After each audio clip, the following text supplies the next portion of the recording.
네, 이번에는 코로나 상황 알아보겠습니다. 정부가 코로나와의 공존을 위한 단계적 일상 회복 채비를 본격화하고 있죠. 이르면 11월 초부터 개시를 할 수 있을 것 같다. 이런 이야기 좀 본격적으로 나오고 있는데요. 중앙사고수습본부의 손영래 사회전략반장 연결해서 자세한 이야기 들어보겠습니다. 참고로 손영래 반장과는 앞으로 매주 수요일마다 연결해서 방역 상황과 단계적 일상 회복 방안에 대한 구체적인 이야기 들어보도록 하겠습니다. 반장님 나와 계시죠? 예, 안녕하십니까. 네, 앞으로 좀 잘 부탁드리겠고요.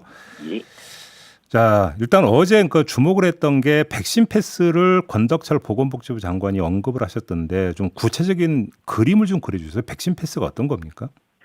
지금 현재는 아직 여러 가지 검토를 하고 있는 상황이라서 예, 아직까지 완전히 구체화된 안이 나왔다고 보긴 좀 어렵습니다. 네, 다만 이제 현재 우리나라보다 먼저 선행적으로 이 단계적으로 일상을 회복하는 다른 국가들의 사례를 봤을 때 대부분 유럽 국가라든지 나라에서 이제 백신 패스를 중심으로 네, 접종자들에게는 계속 일상적인 활동들을 할 수 있는 걸 열어주고, 다만 미접종자들에 대해서는 철저하게 좀 보호하는 조치를 통해서 네, 가급적 감염이 미접종자들 사이에서 나오는 감염을 최대한 억누르는 쪽으로 이 일상을 회복하고 있습니다. 그러니까 이제 그리고 접종 완료자에게 백신 패스를 발급을 하고 백신 패스를 발급받은 사람들은 일상에서 했던 제한을 좀 최대한 풀어준다 이런 거죠. 간단히 예, 정리하면. 그렇습니다. 그래서 그 일환 중에 하나가 이제 영업시간 제한이 이런 것도 좀 풀겠다라는 건가요, 그러면? 그렇죠. 지금까지는 어떻게 보면 이제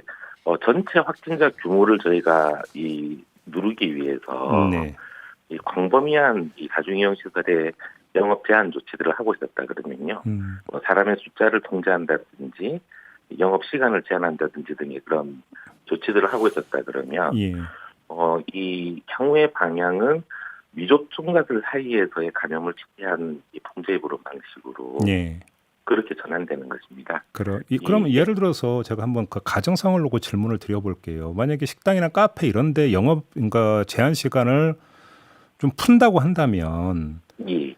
그러면 예를 들어서 10시에서 12시로 한다면 12시까지 영업을 하는데 미접종자는 또 안 되는 거잖아요. 그러면.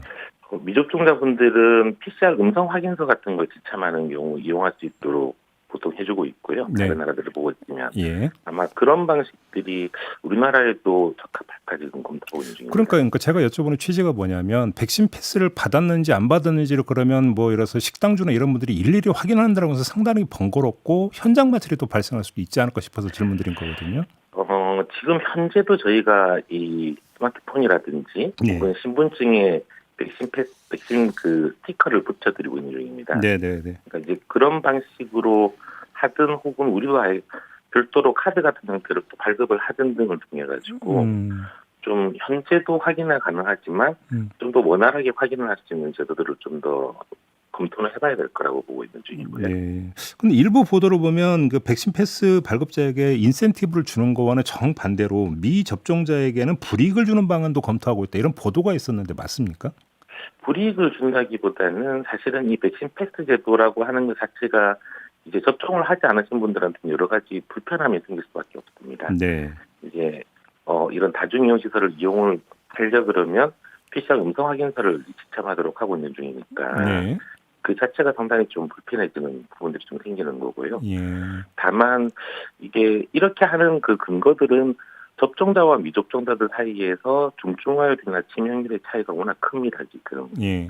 이 접종자들 같은 경우는 대략 한 70에서 90% 가까이 중증화라든지 사망이 지금 예방되는 것으로 나오고 있고 이제 그런 편차들 때문에 전체의 어떤 확진 규모를 중시하기보다는 접종을 하지 않으신 분들이 감염되지 않도록 하고 접종을 하신 분들은 좀 더 일상을 좀 회복할 수 있도록 한다라는 게 기본적인 취지라고 보시면 될 것 같습니다. 근데 역시 근본적인 처방은 미접종자들을 접종을 할 수 있도록 유도하는 거 아니겠습니까? 예, 그렇습니다. 이 모든 것들은 결국에 어떻게 보면 접종을 최대한 많이 하는 부분들이 전제가 돼야 되고 예. 또한 그러면 그렇게 될수록 사실은 일상 회복 쪽이 훨씬 원활해지는 흐름으로 갈 수 있을 거라고 보고 있습니다. 근데 지금 그러니까 28일 기준으로 하면 미접종자의 접종 이행률이 5.3%밖에 안 된다면서요.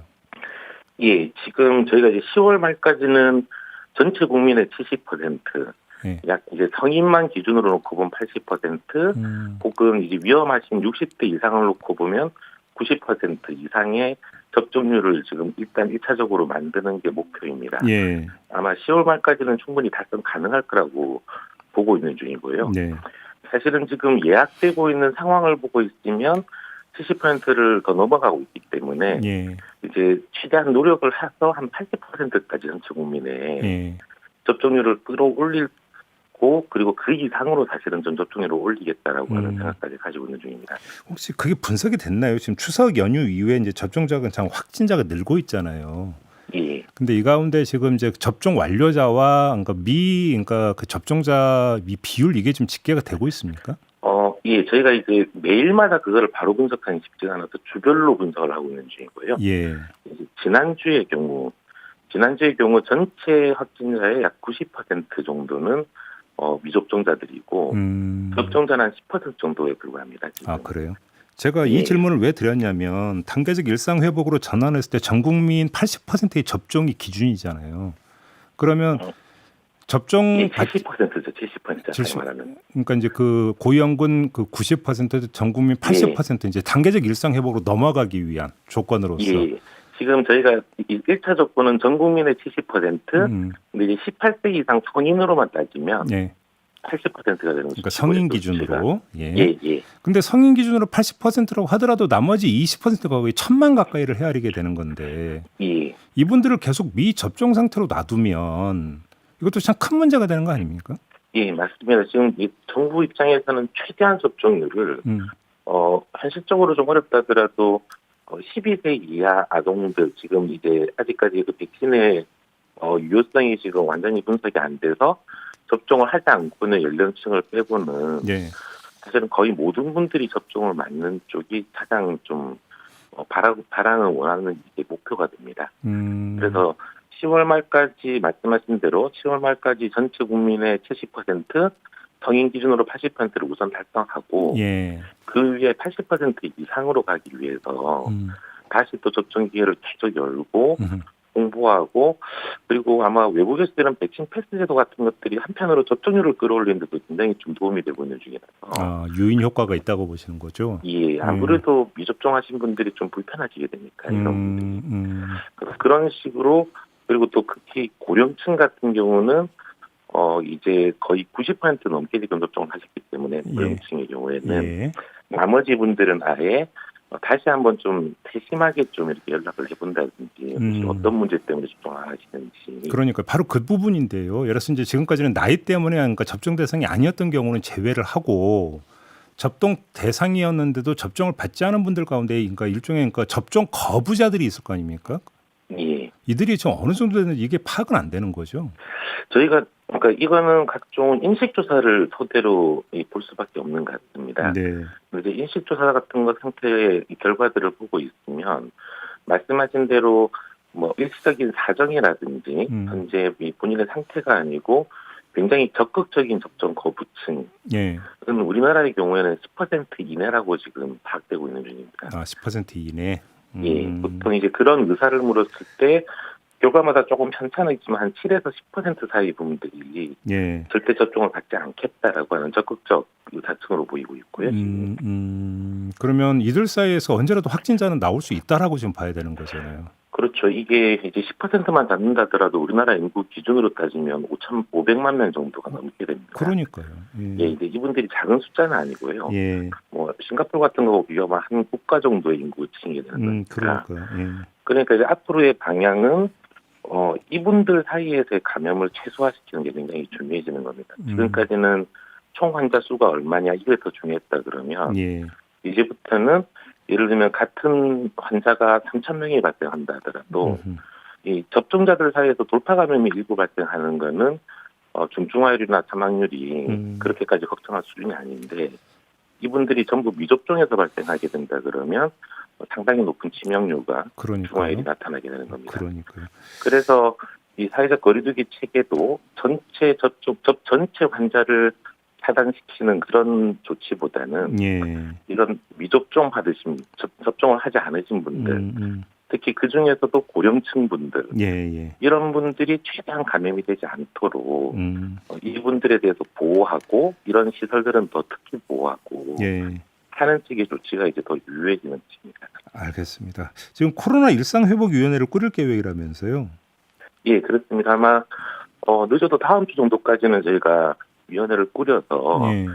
지금 이제 검토하고 있는 여러 외국의 사례라든지 예. 그리고 거기에서 한국이 좀 채택할 수 있는 부분들을 함께 상의하고 예. 좀 협의를 할 예정입니다. 그러면 혹시 이 위원회에 뭐 소상공인이나 자영업자 대표 이런 분들 혹시 좀 들어갈 수 있는 겁니까? 예, 당연히 이 부분들은 방역 의료 쪽의 전문성도 필요하지만 예. 여러 사회적 가치에 대한 논의들이 함께 돼야 되기 때문에 그렇죠. 예. 당사자격인 소상공인들을 비롯해서 음. 최대한 다양한 분야의 많은 분들이 위원회에 들어올 수 있도록 지금 구성을 할 예정입니다. 알겠습니다. 마지막으로 지금 그 확진자들에 대한 입원 기간하고 생활치료센터 그 재원 기간을 10일에서 7일로 단축했다 이런 보도가 있던데 왜 이렇게 예. 결정을 하신 거예요? 지금 이제 이 실제 의학적인 상황들을 그동안 쭉 분석을 해본 결과로는 예. 이분들이 감염을 시키는 감염력의 소실이 훨씬 빨리 이게 종료가 됩니다. 아, 그래요? 그러니까 종전까지는 저희가 잘 이런 데이터들이 분석이 안 돼 있었기 때문에 네. 최대한 오랜 기간, 그러니까 완전히 감염력이 없다라고 판정되는 최대 이론적 기간까지 입원을 시키고 있는 중이었는데 이제 무증상이신 분들, 아예 증상이 없으신 분들 같은 경우는 보통 평균적으로는 증상이 발현되고 한 3, 4일 정도가 지나면 감염력이 대폭 떨어지기 시작하고 네. 그리고 이 7일 정도만 되면은 거의 감염력이 없다라고 지금 보여지고 있습니다. 분석되는 것들이. 예. 그래서 굳이 증상이 없으신 분들을 10일 동안 이렇게 강제적으로 격리를 시켜가지고 관리하기보다는 조금 일찍 풀어서 의료 체계 효율성도 좀 도모하고 그러게요. 그분들의 편의도 좀 도모하는 쪽으로 조정을 하고 있는 중입니다. 알겠습니다. 자, 오늘 말씀은 여기까지 들을게요. 고맙습니다, 반장님. 예, 감사합니다. 네, 지금까지 중앙사고수습본부의 손영래 사회전략반장이었습니다.